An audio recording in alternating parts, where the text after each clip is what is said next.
was never ever the type to do anything anyone would want me to. Well, I picked him up and I put him down.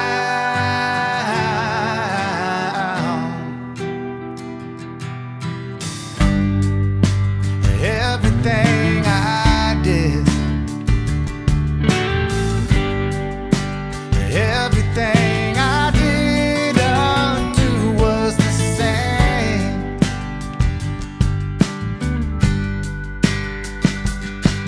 And the cars line up like scars out in the open,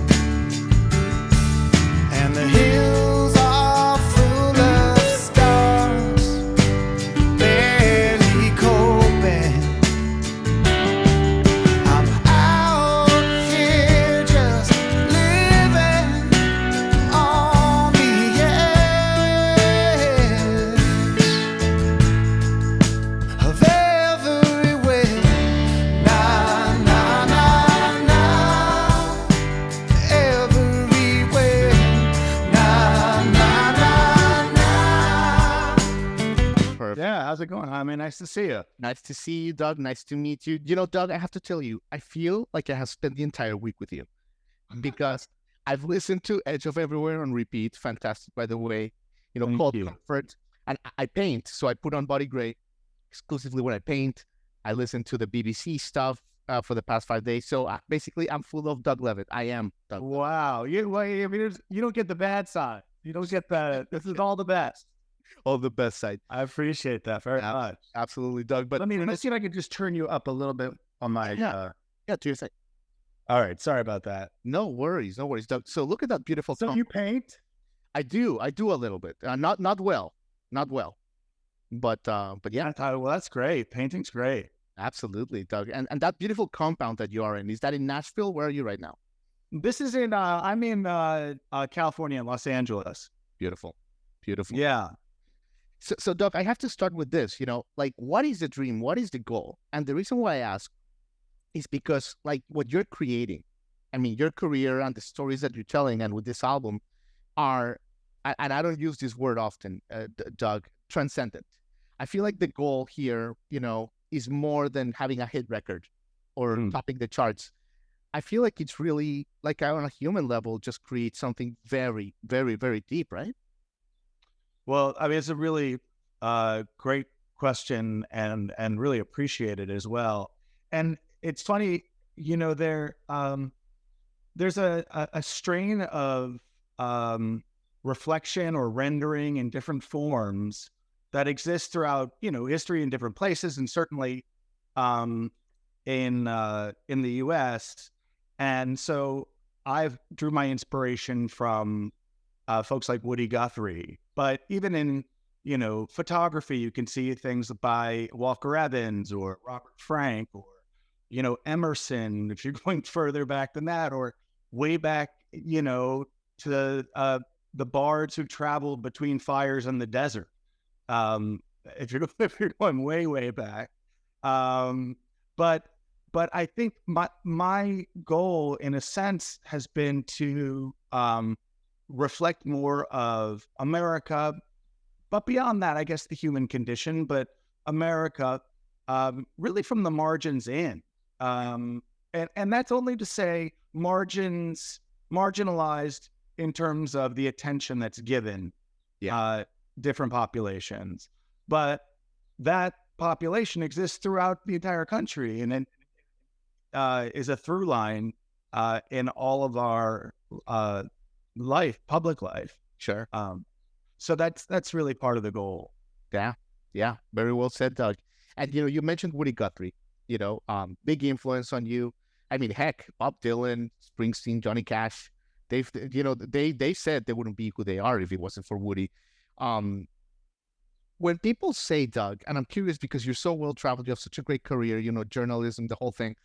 When people say that society, that you know, that we're living in the worst of times on a socioeconomic level, and that it's never been as bad, but then you go back and you listen to Woody and all the stuff that he sang about and he protested, Do you think, and I mean this wholeheartedly, I'm sorry if it's an obvious answer, I don't know. Do you think that today is as bad as it's ever been?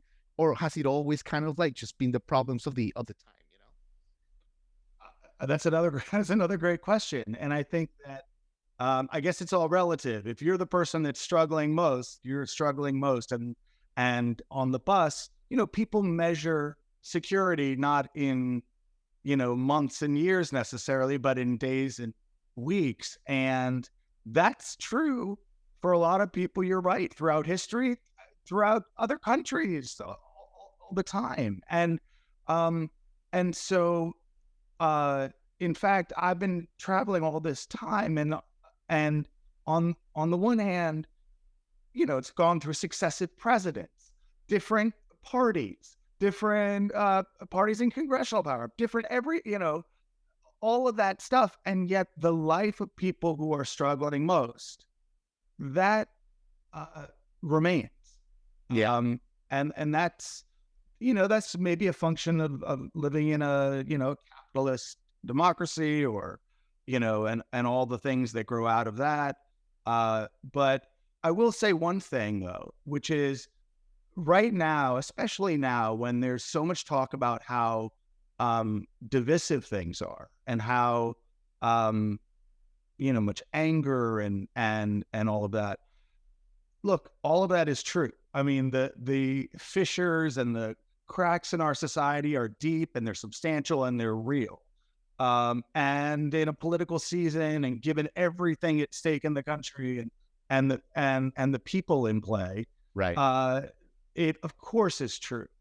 And at the same time, I find that when we're in our common places, now maybe those are fewer and fewer, but when we are, and we're not behind cold screens, and we're not behind closed doors, and we're not just sort of separated, when we're actually together, America as a pluralistic nation, kind of rings true. That you see people finding commonality, or let's seeking points of connection and not disconnection. Right.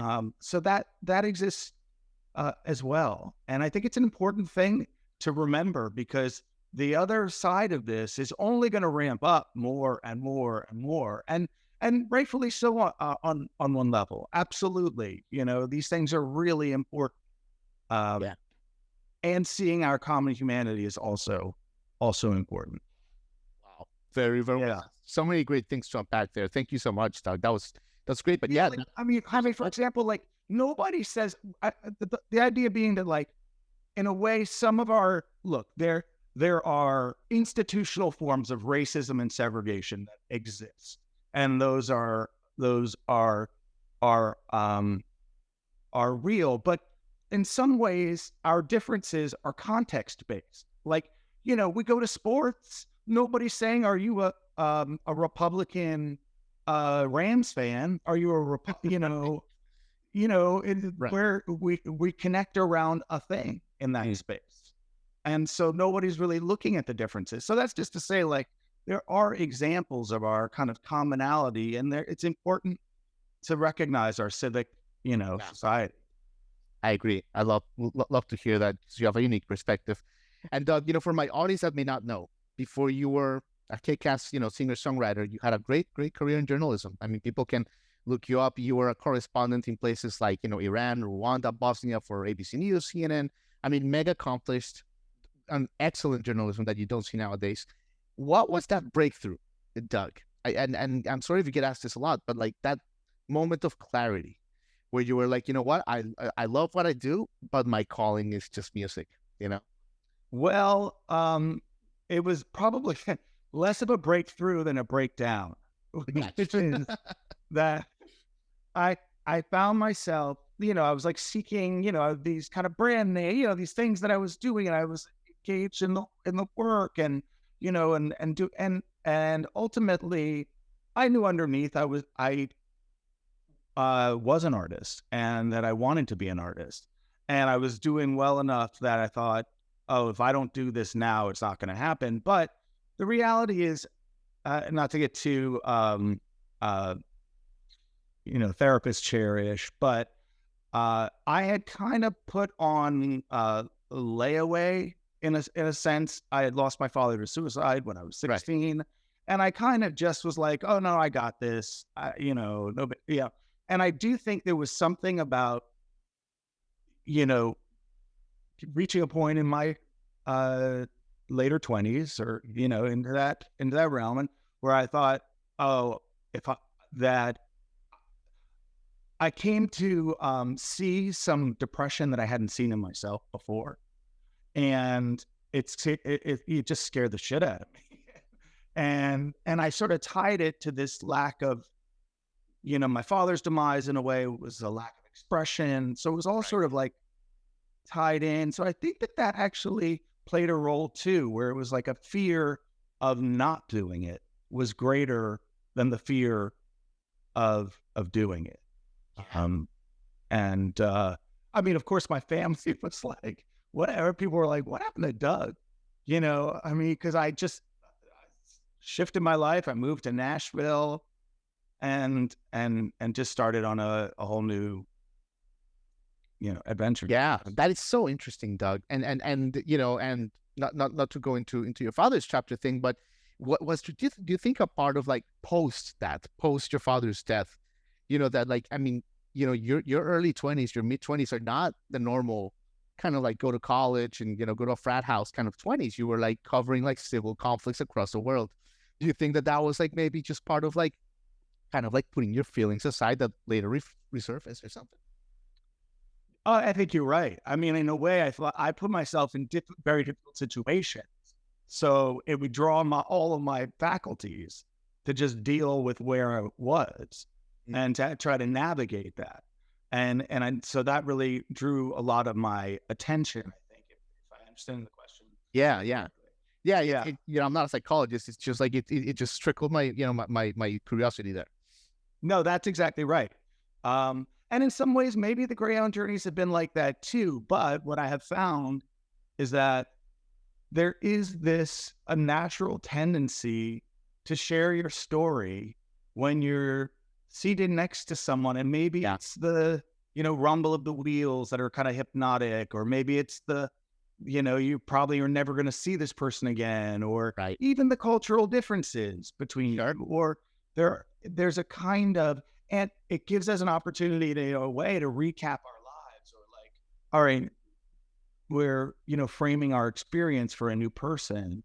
And then, and you're also dealing with, by bus, extended travels. 100%. Over days. And it is such, the record and this whole project, this collection that you're doing, Doug, is so powerful. And you mentioned, there's songs like the Mom on 40 West, for example, right? Who made so many sacrifices in her life, in her goals for the love of her children.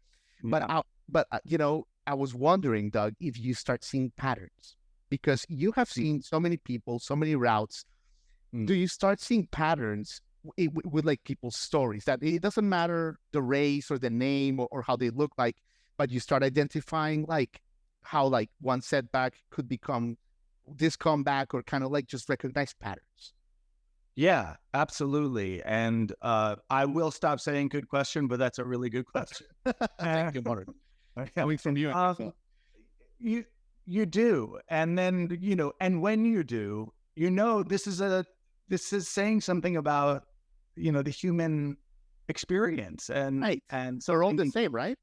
Right. That we're all kind of, if you kind of take if we were all on an orb and you took, all angled down, we end up somewhere in the center with similar, deep human experiences built around oftentimes coming to terms with something. And that can be, and a lot of times I think that tends to have a tinge of self-blame of, I wasn't there for my sister who became a crack addict. I wasn't there for my mom when she needed a hand and needed some extra money, or I wasn't there, for my brother in arms in Afghanistan when, I tried to help his, gunshot wound, but I me of her. Yeah, it kind of the examples go on, and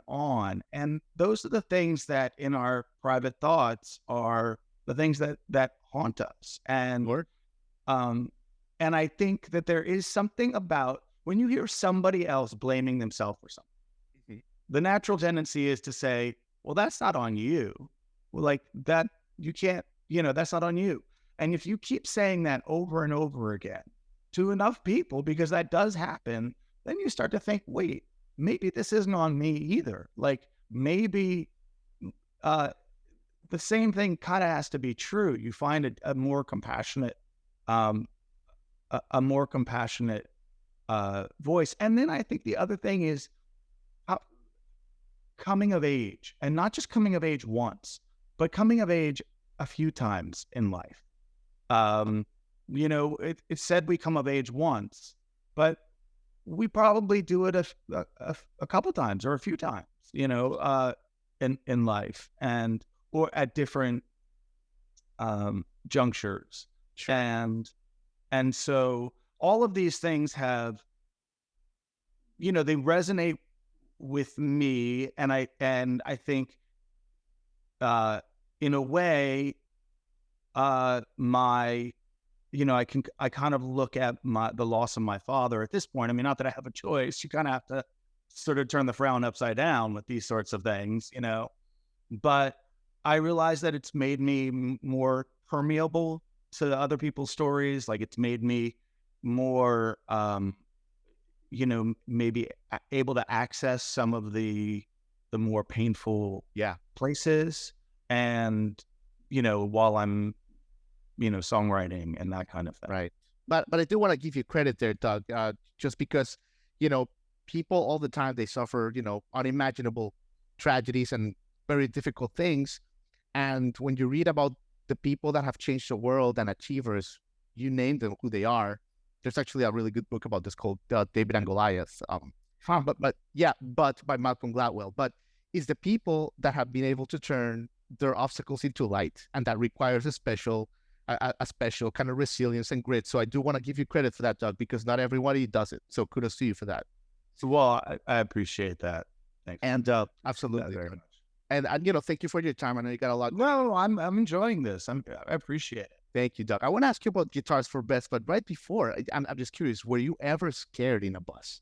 Because all this, was there ever like a song or like a memory that is probably not going to make an album, maybe won't make a documentary, but that a day that maybe you said like, oh God, this is a little bit like much, or whatever, the weather, it broke down, I don't know, something. Yeah, I mean, I've had a few moments like that where a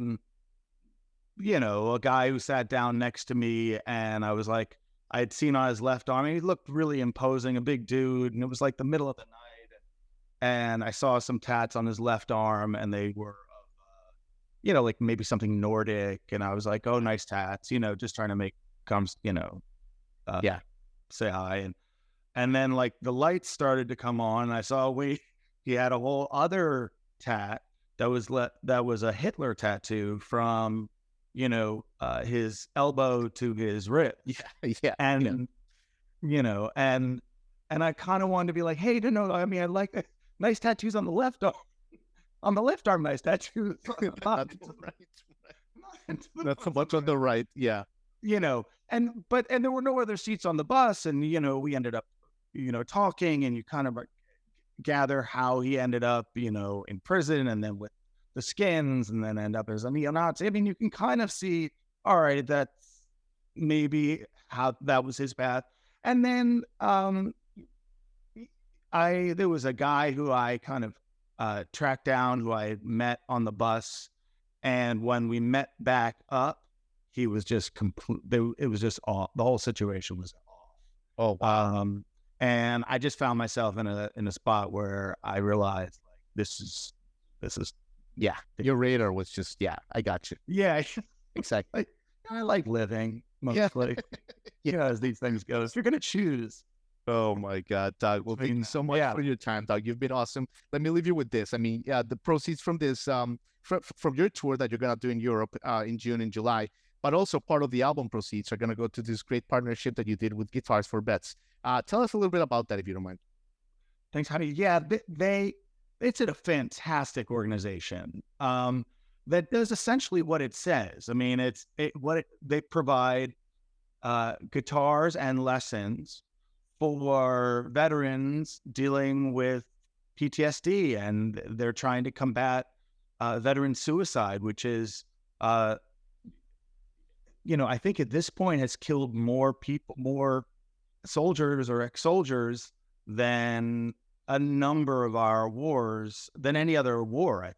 I mean, and I could be getting that wrong. And so I don't, and certainly not like World War I and World War II had a lot of deaths. So I don't know the exact numbers, but I will say that veteran suicide is a horrible and difficult problem. And a lot of it has to do with, feelings of self-destructiveness and inability to create. And so this does, creates a vehicle for veterans to express, but then it also, because it's one-on-one lessons with somebody, it's a contact point. And so it's a contact point through music. And it's a great, they're, based out of Wisconsin, and just a tremendous organization. Right. So, guitarsforvets.org, if anybody's interested in learning more or donating or anything. Well, Doug, you've said it all for today. Thank you so much for your time. I hope thanks so much, Jaime. Let's swing by Nashville. Swing by Nashville. Yeah, absolutely. Yeah. Thank you. Thank you, Doug. Appreciate you. All right, man. Thanks a lot.